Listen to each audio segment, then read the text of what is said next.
Hello viewers, स्वागत है आप सबका हमारे चैनल पर। तो जैसे कि हम उच्च ग्रहों के प्रभाव को अब तक डिस्कस करते आए हैं, जिसमें अब तक हमने उच्च सूर्य, चंद्र, मंगल और बुध, इन सब की उच्च स्थिति और उसके जो नॉर्मल इम्पैक्ट किसी व्यक्ति के जीवन पर पड़ते हैं, उसे कुंडली विश्लेषण के द्वारा आपको बताया। एक उच्च ग्रह कुंडली में अपना नॉर्मल ग्रह से अलग प्रभाव जरूर देता है। कुंडली में एक उच्च ग्रह अपना प्रभाव देते हुए अपनी क्वालिटीज़ को, कारकत्व को उस इंसान के व्यक्तित्व और जीवन में बढ़ा देता है।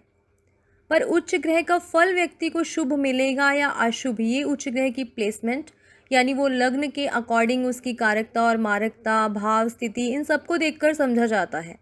आज की वीडियो में हम बृहस्पति यानी देव गुरु की उच्च स्थिति और उसके अच्छे बुरे प्रभाव को कुंडली विश्लेषण के माध्यम से समझेंगे। आज की वीडियो को शुरू करने से पहले अगर आप चैनल पर नए हैं, पहली बार ये वीडियो देख रहे हैं, अब तक आपने इसे सब्सक्राइब नहीं किया है और आपको दी गई इन्फॉर्मेशन वीडियो में अच्छी लगे तो प्लीज़ इसे सब्सक्राइब ज़रूर करें और इसके साथ साथ बेल आइकन को प्रेस ज़रूर करें, ताकि जब भी हमारी नई वीडियो अपलोड हो आपको उसका मैसेज मिल जाए। इसके अलावा कुंडली विश्लेषण करवाने और चैट और कॉल कंसल्टेशन के लिए दिए गए ज्वाइन बटन को आप क्लिक करेंगे तो आप हमें ज्वाइन कर सकते हैं, मेंबरशिप ले सकते हैं ज्योतिषयान चैनल की। बात करते हैं उच्च गुरु की। देवगुरु बृहस्पति अपनी मित्र चंद्रमा की राशि कर्क राशि में स्थित हो जाए तो उच्च हो जाते हैं और इस राशि में 5 डिग्री तक के बृहस्पति परम उच्च माने गए हैं। ये कह लीजिए कि कर्क राशि में आने वाले 3 नक्षत्र पुनर्वसु, पुष्य और अश्लेषा में गुरु उच्च होते हैं, पर परमोच्च होकर स्ट्रांग रिजल्ट जो है वो 5 डिग्री पर और पुष्य नक्षत्र में देते हैं। अब बात आती है कि कुंडली में गुरु की उच्च स्थिति किसी व्यक्ति के जीवन पर क्या क्या प्रभाव डालती है। इसमें कोई डाउट नहीं कि कुंडली में ग्रह जब उच्च होता है तो अपने कारकत्व में बढ़ोतरी करता है और उस ग्रह की प्रधानता उस व्यक्ति के जीवन में देखने को मिलती है, उस व्यक्ति के नेचर में देखने को मिलती है। क्योंकि ग्रह जब उच्च होता है तो उस पर्टिकुलर राशि में एक कंफर्ट फील करता है और एक्स्ट्रा ऑर्डिनरी इम्पैक्ट क्रिएट कर देता है उस व्यक्ति के जीवन में और अपने कारकत्वों से प्रभावित करता रहता है। अब जैसे मान लीजिए गुरु उच्च हो तो व्यक्ति में गुरु के कारकत्व से जुड़ी चीज़ें विशेष रूप से काम करेंगी। गुरु जो एक नैसर्गिक अति शुभ ग्रह माने गए हैं ज्योतिष शास्त्र में, धर्म, पिता, पूर्वज, धन, मान, यश, संतान के कारक माने गए हैं और एक फीमेल की कुंडली में पति का कारक होते हैं गुरु। गुरु ज्ञान है, विद्वता है, शिक्षा है। और अगर कुंडली में गुरु उच्च के हो जाएं तो नो डाउट उस व्यक्ति को प्रभावित करेंगे। व्यक्ति धर्म कर्म को मानने वाला होगा, एक धार्मिक, पढ़ा लिखा, ज्ञानमान, शास्त्रों का ज्ञाता व्यक्ति हो सकता है।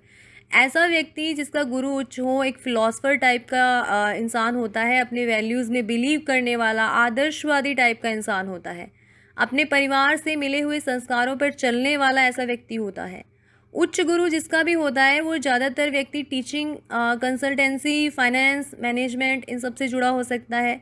और गुरु ज्ञान, धर्म, पिता हैं तो कुंडली का उच्च गुरु शुभ स्थिति में होगा तो व्यक्ति के पिता को मान यश दिलाने वाला होगा और पिता से अच्छे संबंध या पिता के नक्शे कदम पर ताउम्र चलने वाला वो व्यक्ति होता है। बशर्ते गुरु पाप प्रभाव में ना हो तो ये सब क्वालिटीज़ पॉजिटिविटी लाते हुए व्यक्ति के जीवन में देखी जाती हैं। गुरु भाग्य है, धन है, खुशी है, इसलिए उच्च गुरु शुभ स्थिति में आकर धन, संपदा, भाग्यशाली व्यक्ति को बना देता है। उच्च गुरु का व्यक्ति प्रतिभावान होता है, सूझवान, ज्ञानवान व्यक्तित्व का होता है। कर्क राशि जो एक इमोशन और इमेजिनेशन की राशि है, जल तत्व राशि है, इसमें ज्ञान कारक गुरु का होना मानसिक स्थिति को उच्च बनाता है। व्यक्ति न्यायप्रिय बनता है, सबका भला करने वाला, दूसरों के लिए जीने वाला होता है, यानी मन से क्लियर और साफ सोच रखने वाला। ये सब चीज़ें जो है उच्च गुरु की गुड प्लेसमेंट उस व्यक्ति के जीवन में दिखाई देती हैं। यानी उच्च गुरु किसी भी तरह से कमज़ोर स्थिति में ना हो, पाप ग्रह के प्रभाव में ना हो या अस्त ना हो, शत्रु ग्रह के साथ पीड़ित ना हो, तो ये सब क्वालिटीज़ उच्च गुरु वाले व्यक्ति में मिलती हैं जो अब तक हमने बताई हैं। अगर उच्च गुरु पाप प्रभाव में आ गया तो फिर सीधे स्वभाव का व्यक्ति ना होकर एरोगेंट यानी अहंकारी भी जो है वो ऐसा व्यक्ति हो सकता है। अब ये तो बात हुई कि गुरु के प्रभाव की, कि उच्च गुरु हो तो कैसा जो है वो चीज़ें व्यक्ति की लाइफ में देखी जा सकती हैं, उसके नेचर में क्या क्या देखा जा सकता है। पर एक्चुअल में उच्च गुरु अपना उच्च का फल कुंडली में देगा, किस तरह से देगा, वो देगा भी या नहीं देगा, वो किस कंडीशन में ये सब चीज़ें होंगी, वो गुरु की लग्न के अनुसार प्लेसमेंट को देखकर ही पता चलता है। यानी उच्च गुरु कुंडली के किस भाव में उच्च हुआ है, और गुरु उस कुंडली का कारक ग्रह है या मारक ग्रह है, और उच्च गुरु पर किन ग्रहों की दृष्टि है, किन के कंजंक्शन में वो है, ये सब गुरु के अच्छे और बुरे रिजल्ट्स को कंसीडर करती हैं। नॉर्मली उच्च गुरु अपना फल कर्क राशि के स्वामी चंद्रमा और कर्क राशि के कारकत्व को लेते हुए सम्मिलित रूप से देता है। इसके बाद कर्क राशि में आने वाले जो 3 नक्षत्र हैं, पुनर्वसु जिसके स्वामी खुद गुरु होते हैं, और पुष्य नक्षत्र के स्वामी शनि, और अश्लेषा नक्षत्र के स्वामी बुध, इन तीनों का अलग अलग तरीके से प्रभाव जो है वो उच्च का गुरु देता है। यानी उच्च गुरु जिस नक्षत्र में उच्च हुए हैं उसके स्वामी ग्रह के कारकत्व और कुंडली में उसकी स्थिति के अकॉर्डिंग अलग अलग तरीके से अपना प्रभाव देंगे। हर लग्न में गुरु की लॉर्डशिप और जिस भाव में वो उच्च हुए हैं वहाँ के कारकत्व के अकॉर्डिंग ही फल देते हैं। गुरु की विशेषता है कि एक विशालकाय ग्रह है और किसी भी चीज़ को बढ़ा देना, एक्सटेंड करना गुरु की खासियत है। अब मान लीजिए कर्क लगन में गुरु उच्च हुए हैं तो व्यक्ति को लग्न में उच्च गुरु व्यक्ति के शरीर को भारी भरकम बना देंगे। ऐसे व्यक्ति के शरीर में फैट की मात्रा ज़्यादा हो सकती है। लग्न में उच्च गुरु दिशा बली होंगे तो कोई डाउट नहीं, व्यक्ति धार्मिक भी है, नॉलेजेबल पर्सनैलिटी का भी होगा। पर कर्क लगन में गुरु छठे और 9वें भाव के स्वामी भी होते हैं। अब 9वें भाव यानी भाग्य भाव को एक्टिवेट करते हुए भाग्यवान और धार्मिक तो बनाएंगे, लेकिन छठे भाव के रिजल्ट देते हुए उस व्यक्ति को कर्जदार भी बना देते हैं, और उसका कर्ज भी बड़ा टाइप का होता है। और छठा भाव रोग का भी होता है, शत्रु का भी होता है, तो ऐसे व्यक्ति के शत्रु रोग भी बड़े लेवल के, बड़े तरीके के हो सकते हैं। इसी तरह मीन लग्न में लग्नेश गुरु पंचम में उच्च होते हैं तो वहाँ का अपने कारक भाव नाशय करते हुए पंचम भाव जो संतान का होता है वहाँ पुत्र प्राप्ति में दिक्कतें लाते हैं। और कर्क का जो गुरु है वो पंचम भाव में व्यक्ति को कन्या संतान की प्राप्ति ज़्यादा करवाता है। कुंभ लग्न में छठे भाव में गुरु उच्च हो जाएंगे तो वहाँ व्यक्ति को लीवर, स्टमक और ब्लड से जुड़े रोग देंगे। इसी तरह मेष लग्न में गुरु जो है वो 4th हाउस में जो चतुर्थ भाव होता है वहाँ पे उच्च होते हैं तो वो माता पिता के सुख में भी कमी ला देते हैं। नवम का स्वामी अपने भाव से अष्टम में आकर मेष लग्न में पूर्वजों से मिली धन संपदा का भी नाश करवा देते हैं। यानी उच्च गुरु की हर लग्न के अकॉर्डिंग फल और प्रभाव अच्छे बुरे होते हैं। आप चलिए उच्च गुरु का जो फल है वो कुछ कुंडली एग्जाम्पल को लेकर समझते हैं। स्क्रीन पर मेंशन जो कुंडली है वो मिथुन लगन की कुंडली है, और इस लग्न में गुरु जो सप्तमेश और दशमेश 2 केंद्र भाव के स्वामी होते हैं यहाँ द्वितीय भाव में उच्च के हुए हैं। साथ में लग्नेश बुध भी है। गुरु इस कुंडली में अश्लेषा नक्षत्र में 29 डिग्री पर उच्च हैं। अब इस उच्च गुरु के फल की बात करें तो सप्तम भाव के स्वामी और दशम भाव के स्वामी गुरु द्वितीय भाव वाणी स्थान जो होता है और धन भाव होता है वहाँ उच्च के हुए हैं। लग्नेश के साथ होने से इस व्यक्ति को एक मीठी मधुर वाणी और शास्त्रों का ज्ञाता, धर्म कर्म को मानने वाला बनाएगा। यह एक महिला की कुंडली है जिसने गुरु की महादशा में टीचिंग प्रोफेशन को अपनाते हुए बहुत सी ट्यूशन्स भी की, वाणी से जुड़ा हुआ काम अपनाया। टीचिंग कंसल्टेंसी 2nd भाव का गुरु करवाता है। यहाँ गुरु उच्च है तो द्वितीय भाव जो खाने पीने का होता है, लग्नेश के साथ खाने पीने का शौकीन बनाया। इस व्यक्ति को, इस महिला को एक अच्छा खाना बनाने की कला भी प्रदान की है। इस महिला को कुकिंग करने का काफ़ी शौक़ है।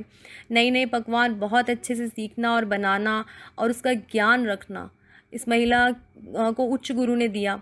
मीठी वाणी के साथ धार्मिक क्रियाकलाप, व्रत पूजा अच्छे से करना, ये सब चीज़ें भी देखी गई हैं। यानी इस लग्न के कारक ग्रह गुरु ने अपनी सभी क्वालिटीज़ को पॉजिटिव तरीके से इनके नेचर में बढ़ाया, और लग्नेश बुध की युति गुरु के साथ होने से हर तरह का ज्ञान जो है इन्हें मिला। पर उच्च गुरु की महादशा इन पर 2004 से 2020 तक चली, जिसमें इनका विवाह हुआ लेकिन देरी से हुआ, और विवाह के बाद जीवन साथी से विचारों में मतभेद भी हुआ, पर वैवाहिक जीवन चलता रहा। और संतान प्राप्ति हुई, पुत्र प्राप्ति हुई, वो गुरु की महादशा में हुई लेकिन देरी से हुई। यानी सब चीज़ें मिली पर बिना कठिनाइयों के और देरी के बिना इनको ये चीज़ नहीं मिली। इसका कारण अब हम देखें तो गुरु उच्च यहाँ पर हैं लेकिन गुरु यहाँ अस्त भी हैं। डिग्री वाइज गुरु 29 डिग्री पर है और साथ ही साथ यहाँ पाप कर्तरी में भी आ रहे हैं। लग्न में मंगल है और तृतीय भाव में सूर्य, राहु, शनि और शुक्र ये सब साथ हैं, तो पाप प्रभाव जो है वो गुरु पर पड़ रहा है। ज्योतिष में हालांकि द्वितीय भाव गुरु का कारक भाव होता है, पर द्वितीय भाव का गुरु अपने कारक भाव में होकर भी उस व्यक्ति को धन के मामले में बहुत बड़े गेन्स नहीं देता है। द्वितीय भाव का गुरु व्यक्ति को हमेशा छोटे लेवल की ट्यूशन टीचिंग करवाता हुआ धन आदि प्राप्त करवाता है, भले ही यहाँ पे गुरु उच्च का क्यों ना हो। और ये हजारों कुंडलियों में प्रैक्टिकली कैलकुलेट करने पर की गई प्रिडिक्शन है। यानी ग्रह की उच्च स्थिति से मिलने वाला फल कितना शुभ होगा ये उस कुंडली में ग्रह की भाव स्थिति और बाकी ग्रह योग पर निर्भर करता है। चलिए एक और लग्न चार्ट ले लेते हैं, ये भी उच्च गुरु का ही है। ये धनु लग्न की कुंडली है, इसमें गुरु लग्नेश है और अष्टम भाव में उच्च हुए हैं। अब यहाँ व्यक्ति कहे कि मेरा गुरु उच्च हो गया तो बहुत अच्छा होगा, ये बिल्कुल गलत है। हालांकि ज्योतिष सिद्धांतों में लग्नेश को अष्टम का दोष नहीं लगता, पर प्रैक्टिकली कैलकुलेट किया जाए तो यहाँ बुध जो केंद्राधिपति दोष में है, भाग्येश सूर्य भी अष्टम में आ गए, राहु केतु केंद्र स्थान में नीच हैं। अब ऐसे में लग्नेश की अष्टम में उच्च स्थिति इसे बहुत बड़ा राजयोग दे देगी, ये समझना बिल्कुल गलत है, जैसा कि अक्सर लोग उच्च ग्रह को देखकर समझ लेते हैं। यहाँ गुरु का फल व्यक्ति को अचल संपत्ति दिलाने वाला होगा। अष्टम भाव अचानक से धन प्राप्ति का होता है, ससुराल पक्ष का होता है, तो इस व्यक्ति को जीवन में अपनी पारिवारिक संपत्ति या ससुराल पक्ष संपत्ति ये सब अपनी दशा में उच्च गुरु दिला सकता है। पर इसके अलावा ये उच्च गुरु कुछ अलग से चीज़ें प्रदान करेगा, ऐसा कुछ यहाँ पे नहीं दिखाई देता। उच्च गुरु बुध के नक्षत्र अश्लेषा में उच्च है और बुध यहाँ खुद पीड़ित है, कमज़ोर है, केंद्राधिपति दोष में है। ऐसे में पूरी प्लेनेटरी पोजीशन को देखते हुए उच्च गुरु नीच के समान या फिर कहें कि कमज़ोर और नेगेटिव रिजल्ट देगा। जब तक ये व्यक्ति बुध और गुरु के उपाय नहीं करेगा, ना तो इसका प्रोफेशन सेटल होगा और ना ही मैरिज हो पाएगी, क्योंकि उच्च गुरु अपने नक्षत्र स्वामी बुध के फल दे रहा है और बुध की स्थिति यहाँ नेगेटिव है। इसके अलावा सुख भाव माता भाव में का जो स्वामी है लग्नेश गुरु अष्टम में आकर इसके जीवन में इसके खुद को लेके परेशानी देता रहेगा, साथ ही साथ माता और सुख भाव में भी कमी देगा। ऐसे बहुत से लोग होते हैं जो अपना कुंडली विश्लेषण करवाते हुए शिकायत करते हैं कि हमारा ग्रह तो उच्च का भी है, लेकिन इसने हमें फिर भी अपनी महादशा में कोई चमत्कारी फल नहीं दिया। गुरु उच्च है लेकिन हमें फिर भी धन की प्राप्ति नहीं हुई। पर एक्चुअल में उच्च ग्रह की लॉर्डशिप यानी किस भाव का वो स्वामी होकर किस भाव में उच्च है, लग्न कौन सा है, किन ग्रहों के प्रभाव में उच्च ग्रह है, वो गुड प्लेस्ड है या इल प्लेस्ड है और गोचर में उस ग्रह की क्या स्थिति है, इन सब चीज़ों को समझते हुए ही किसी ग्रह की यानी उच्च ग्रह की दशा फल को निर्धारित किया जाता है। तो अब तक की बताई हुई कंडीशन के आधार पर आप समझ गए होंगे कि कोई भी ग्रह उच्च का होता है तो अपने परिणाम वो अलग अलग तरीके से देता है। अगर आपकी कुंडली में भी कोई ग्रह उच्च का है और आप समझना चाहते हैं उसके अच्छे बुरे फल को कि किस टाइम पीरियड में वो अच्छा रहेगा बुरा रहेगा, तो आप अपनी कुंडली विश्लेषण ज़रूर करें और या आप कुंडली विश्लेषण करवा सकते हैं। हालांकि ये एक बेसिक्स जो है मेरी ओर से बताए गए हैं, और भी बहुत सी चीज़ें होती हैं देखी जाती हैं जिसमें चंद्र कुंडली, चलित, नवमांश, भाव बल ये सब चीज़ें देखकर एक क्रिस्टल क्लियर जो है प्रिडिक्शन की जा सकती है, जिसे पाने के लिए आप अपनी बर्थ डिटेल्स के साथ मुझसे कांटेक्ट कर सकते हैं वेबसाइट, एप्लीकेशन और व्हाट्सएप कॉल के द्वारा। और अगर आपको आज की वीडियो अच्छी लगी हो तो आप इसे लाइक करें, शेयर ज़रूर करें, और कॉल कंसल्टेशन के लिए लिंक्स डिस्क्रिप्शन बॉक्स में दे दिए गए हैं। इसके साथ साथ दैनिक पंचांग और एस्ट्रोलॉजिकल रेमेडीज़ पाने के लिए, ज्योतिष संबंधी आर्टिकल पाने के लिए आप हमारे फेसबुक पेज को ज्वाइन कर सकते हैं, फॉलो कर सकते हैं, लाइक कर सकते हैं, और हमारे टेलीग्राम ग्रुप को आप ज़रूर ज्वाइन करें।